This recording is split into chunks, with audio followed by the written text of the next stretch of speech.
और उसी केस से नहीं, उनके खिलाफ 50 से अधिक मामले न सिर्फ उत्तर प्रदेश में बल्कि बिहार में, झारखंड में, महाराष्ट्र में, हिंदुस्तान के विभिन्न प्रांतों में।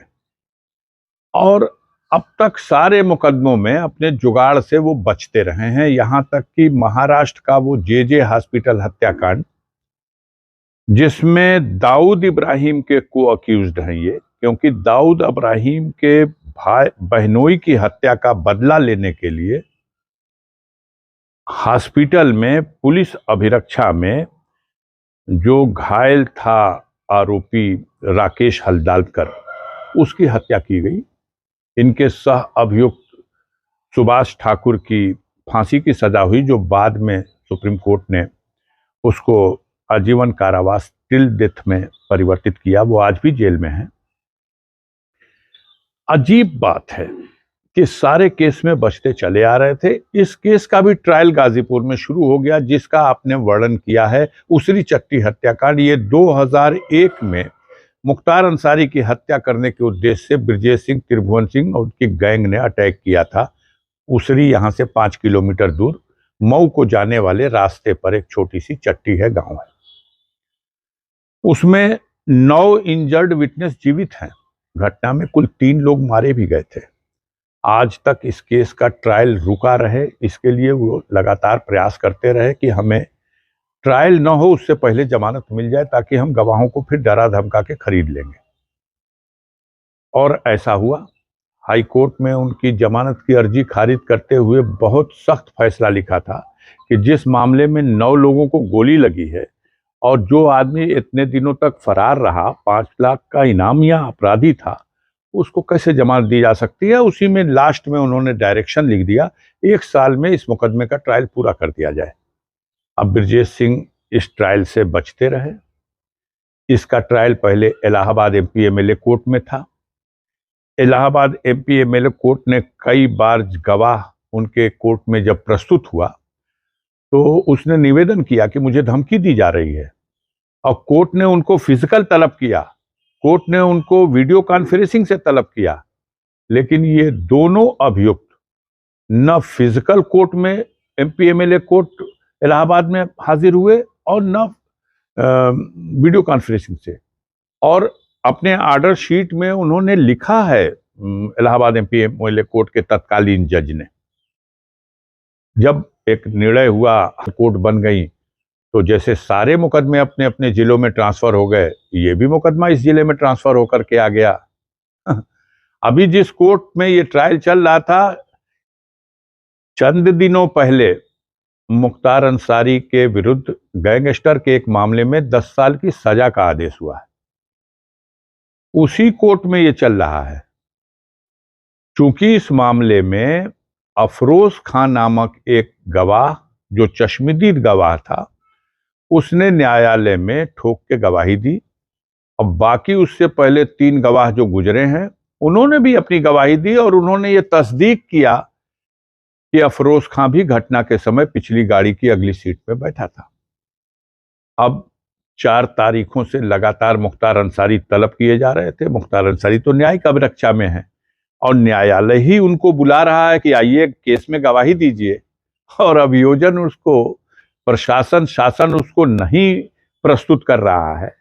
तो ये तमाम तरह की आशंकाएं बनती हैं और दरखास्तें पड़ी। कोर्ट ने आदेश भी किए, इसलिए आदेश किए कि माननीय सर्वोच्च न्यायालय ने, माननीय उच्च न्यायालय ने अनेकों बार कहा कि मामले का जो भी चेयरपर्सन है, उनके मामलों का शीघ्र निस्तारण हो, ट्रायल हो। हमारा ही मामला चल रहा है, हर 5 दिन, 4 दिन, 6 दिन पे डेट पड़ती है, हर तारीख पे मैं आता हूं, जाता हूं। ये श्रीमान जी लोग वीडियो कॉन्फ्रेंसिंग से त्रिभुवन सिंह को पेश करने का हुक्म है, फिजिकल आना भी नहीं है कि कोई खतरे की बात है। और मन चाहता है, ब्रजेश सिंह कभी आते भी हैं तो जो वीआईपी ट्रीटमेंट उनको मिलता है, वो आपके कैमरे उस दृश्य को कैद करते हैं।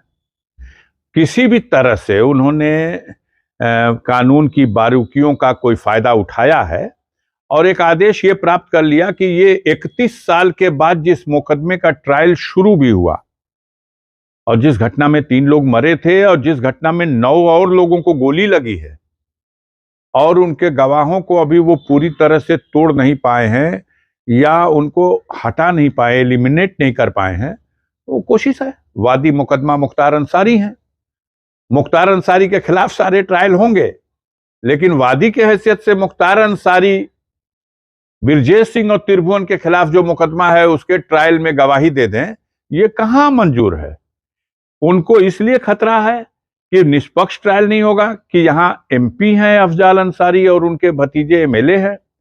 और मैं अगर कहूं कि ब्रजेश सिंह का सगा भतीजा सत्ताधारी दल से मामला उसी चट्टी कांड का विचाराधीन था यहाँ लोकल कोर्ट में, जिसको लेकर के हाई कोर्ट ने 19 तारीख को एक डिसीजन दिया है कि अगले आदेश तक उसकी सुनवाई को रोक दिया जाएगा लोअर कोर्ट में।